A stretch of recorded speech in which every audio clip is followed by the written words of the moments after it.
Hello friends, welcome to our channel mathematics success. हम लोग यहाँ पर वो क्वेश्चन देखने जा रहे हैं जो हमने अपने पिछले वीडियो में होमवर्क दिया था।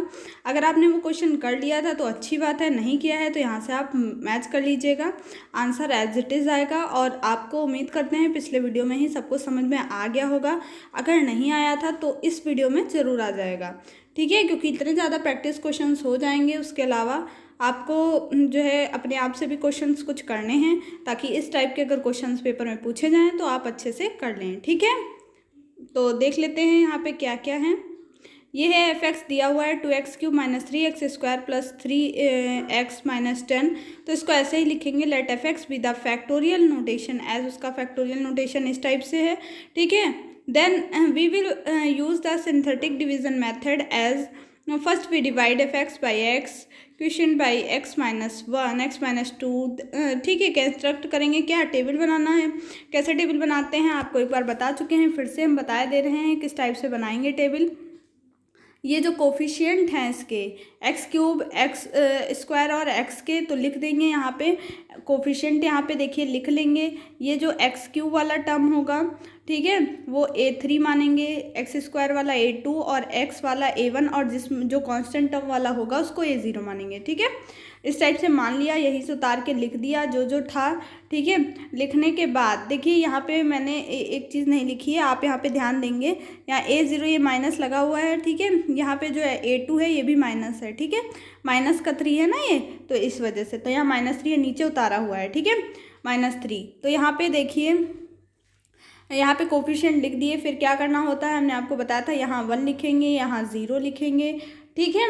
यहाँ 0, यहाँ 1 लिखने के बाद यहाँ इसको ऐड करते हैं, 2 + 0 2 आ गया। फिर इसकी मल्टीप्लाई करते हैं इससे, ठीक है, 1 से, 2 1 = 2। अब यहाँ पे 2 लिख दिया, -3 में +2 करेंगे तो -1 आएगा। -1 की फिर मल्टीप्लाई 1 से करी तो -1 आया, ठीक है। अब 3 में +-1 करेंगे तो 2 ही तो आएगा भाई, 3 + -1, तो ये 2 ही तो आया, 2 लिख दिया, ठीक है। एक एक कॉलम को छोड़ते जाना है, और जो कॉलम छूटता जाएगा वो हमारा a0 a1 a2 होता चला जाएगा, ठीक है। बहुत इजी कॉन्सेप्ट है, आपको समझ में आ ही गया होगा, बहुत सारे लोगों को नहीं आया होगा, ठीक है। तो वो लोग फिर से एक बार समझ लेंगे, ठीक है। तो यहाँ पे ये यहाँ तक बताया था ना।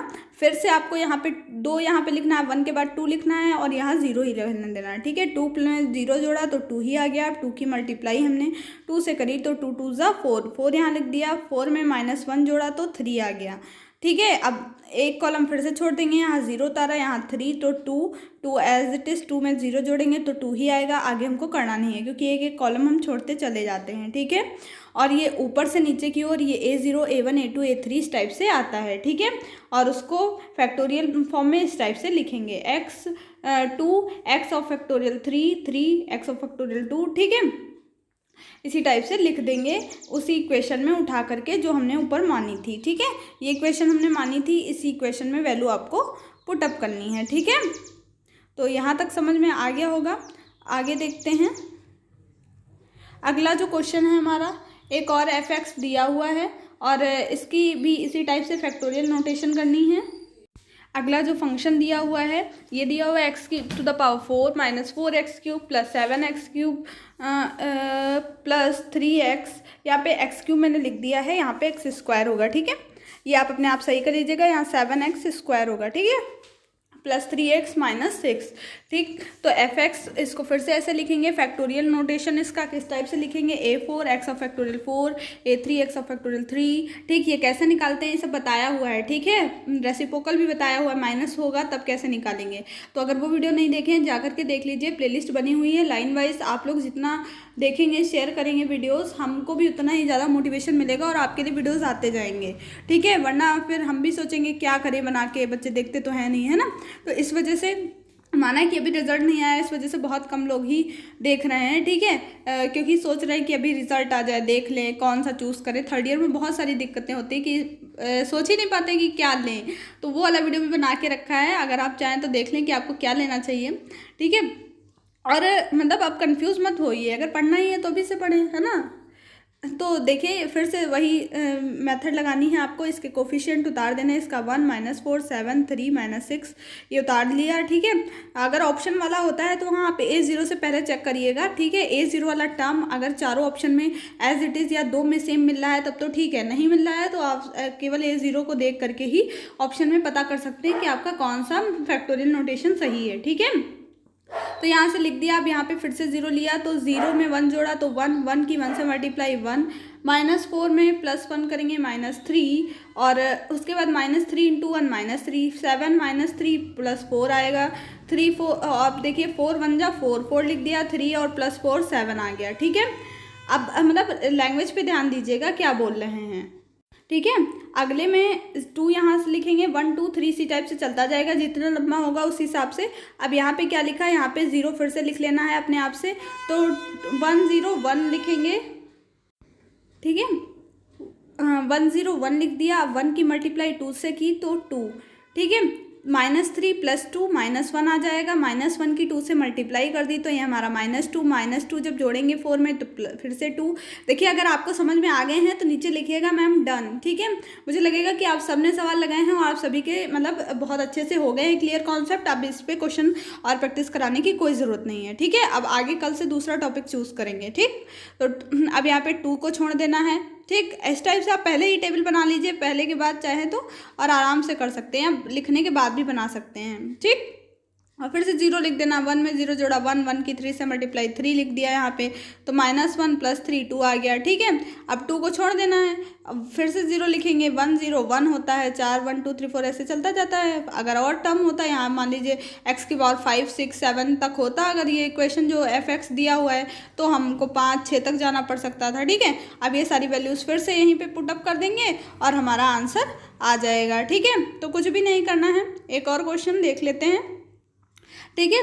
तो ये f(x) दिया हुआ है तो इस f(x) को फिर से उसी टाइप से इसके जो कोफिशिएंट हैं उनको नोट करेंगे, 1 3 -5 6 -7, ठीक है। इस टाइप से नोट किया, यहाँ 0 लिख लिया, 1 0 जा 1, ठीक है। ये मैंने जब लगाया होगा तो शायद कुछ गड़बड़ करी होगी, इस वजह से इसमें ऐसा कुछ है, लेकिन आपको मतलब समझ में आ रहा है तो समझते रहिए, ठीक है। समझ में आ ही गए होंगे, आप चाहें तो खुद से भी लगा सकते हैं, ठीक है।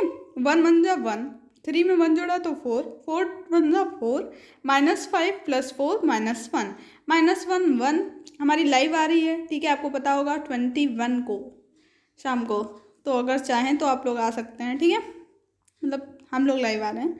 -1 की 1 से मल्टीप्लाई करी तो -1 6 -1 5, ठीक है। ऑलरेडी कम्युनिटी में पड़ा हुआ है तो वहाँ से देख लीजिएगा लाइव का, ठीक है। तो यहाँ पे देखिए फिर 0 लिखा, 1 0 1 1 2 ज़ा 2 4 2 6 और फिर यहाँ पे 6 2 ज़ा 12 -1 + 12 11, ठीक। 11 को छोड़ दिया, फिर 0 उतार लिया यहाँ पे, 1 0 1, ठीक। 1 3 ज़ा 3 तो 3 6 9, फिर 9 को छोड़ दिया, 0 उतारा, 4 1 में जोड़ेंगे 0 तो 1, और 1 की 4 से मल्टीप्लाई करने की ज़रूरत ही नहीं क्योंकि हमको एक टर्म छोड़ना होता है, उसके अलावा कोई टर्म ही नहीं है। फिर इसको फिर से इसी इक्वेशन में रख देंगे। कितना बढ़िया से बताया है, आपको समझ में आना चाहिए, ठीक है। एक और क्वेश्चन, लास्ट क्वेश्चन, इसके बाद हम लोग दूसरा कुछ टॉपिक देखेंगे। f(x) ये दिया हुआ है, ठीक है। इसमें भी वही लिखना है आपको एज इट इज़, लैंग्वेज बार बार चेंज नहीं करनी है। मतलब हमने हर क्वेश्चन में हम इसलिए लिखते थे अपने लिए कि ताकि हमको लैंग्वेज रट जाए मतलब वहाँ पे मुझे जब पेपर में लिखना हो तो मैं अच्छे से लिख पाऊँ, क्योंकि तब ये थोड़ी ना पता चलता। अभी आपको भी नहीं पता कि आपका सब्जेक्टिव होगा या ऑब्जेक्टिव, क्योंकि यूनिवर्सिटी दिसंबर के टाइम में बताती थी, ठीक है। बताती है अभी 1 2 साल पहले, क्या अभी भी बताती है, ठीक है। तो मतलब जैसे 1 2 साल पहले था वैसा ही अभी भी है, ठीक है। यूनिवर्सिटी आपको मतलब जैसे अभी आपको जून में बताया कि आपके सारे पेपर ऑब्जेक्टिव होंगे सेकेंड ईयर के, तो आप रटने लगे ना, मतलब सभी के पास इजी नोट लगभग, वो ऑब्जेक्टिव तो थे नहीं, किसी के पास सब्जेक्टिव थे, उसी से पढ़ा। तो ऐसे ही यूनिवर्सिटी करती है। तो आपको हो सकता है सब्जेक्टिव ही हो अगली बार, मतलब सब्जेक्टिव को ऑब्जेक्टिव कर दें, ऑब्जेक्टिव को सब्जेक्टिव, हो सकता है यही रहे। तो अपनी तैयारी अपने हिसाब से करनी चाहिए। तो मुझे लिखने में कोई प्रॉब्लम नहीं हो, लिख लो, अपना रट भी जाएगा, साथ में प्रैक्टिस भी हो जाएगी, है ना। और 1 2 बार लिखेंगे तो 2 3 क्वेश्चन के बाद अगले में आपको देखने की जरूरत नहीं पड़ेगी क्या लैंग्वेज थी, आप खुद ही से लिख लेंगे, ठीक है। फिर से वही यहाँ पे लिख लिया, ठीक है। इसके सारे ये बता दिया था, यही क्वेश्चन बचा है ना, तो इसके कोफिशिएंट उतार लिए यहाँ से। इन इन सब से कोफिशिएंट उतार के लिख लिए। अब क्या किया, कोफिशिएंट यहाँ पे निकालने के बाद फिर यहाँ ज़ीरो लिखा। अभी मैं आपको क्वेश्चन दूंगी, आप लगा के दिखाएंगे साथ में, ठीक है। तो यहाँ ज़ीरो लिखा, ज़ीरो वन जा ज़ीरो, टू में ज़ीरो जोड़ा तो टू, ये टू वन जा टू, टू लिखा, -3 + 2 -1, -1 × 1 -1, तो 4 - 1 3 हो गया, 3 को इसको छोड़ दिया, ज़ीरो लिखा, 2 में ज़ीरो जोड़ा तो 2, 2 2 ज़ा 4, -1 + 4 + 3 आ गया, ये 2 हो गया। फिर यहाँ पे हमने यहाँ पे ज़ीरो उतार लिया तो 2 0 2 हो गया, 2 3 ज़ा 6 लिखने की ज़रूरत ही नहीं क्योंकि हमको ये टर्म छोड़ना होता है। फिर से हमको A0 A1 A2 A3 मिल गया। बस ये मत भूल जाइएगा कि A0 ऊपर वाला होता है, पता लगा A1 लिख दो इसको, है ना। तो ये गड़बड़ नहीं करनी है। ये क्वेश्चन हो गए। अब आप होमवर्क लिखिए, आपके लिए क्या होमवर्क रहने वाला है, ठीक है। तो होमवर्क के लिए आपकी क्वेश्चंस हैं कुछ, देखिए 2x4 - 3x³ + 8x2 - 5x + 4, ठीक। ये इक्वेशन है, आपको सॉल्व करनी है। A1 A2 A3 की वैल्यू निकालनी है, नीचे कमेंट बॉक्स में बतानी है साथ में। कुछ बच्चे ये आंसर देते हैं, अगली बार से हम नाम लेके बताएंगे जिन बच्चों के आंसर्स आएंगे, और जिनके नहीं आएंगे फिर वो अपना जाने कि वो लगाए रहे हैं या नहीं, लगा पा रहे हैं या नहीं, ठीक है। तो ये अगला है क्वेश्चन, 5x³ - 3x² + 2x - 1, दो क्वेश्चन है ये, और ये दोनों क्वेश्चन आपको लगाने हैं अपने आप से। तो ये दोनों क्वेश्चन के आंसर आप कमेंट बॉक्स में बताइएगा। A1 A2 A3 की वैल्यू क्या आई है मैं समझ जाऊंगी, ठीक है। आपने लगाए हैं तो, और मैंने ये क्वेश्चन अपने आप से ऐसे ही दिए हैं, तो आंसर पता नहीं क्या आएंगे। फिलहाल अगर दो लोगों के सेम आएंगे तो मतलब सही ही है, वरना फिर मुझे लगाना पड़ेगा, ठीक है। तो फिर मिलते हैं अपने नेक्स्ट वीडियो में। जय हिंद, जय भारत, और चैनल को सब्सक्राइब जरूर कर लीजिएगा, साथ में शेयर कर दीजिएगा। आपसे कहो ना तब तक होता नहीं ना कुछ लोगों से, ठीक है। बाय।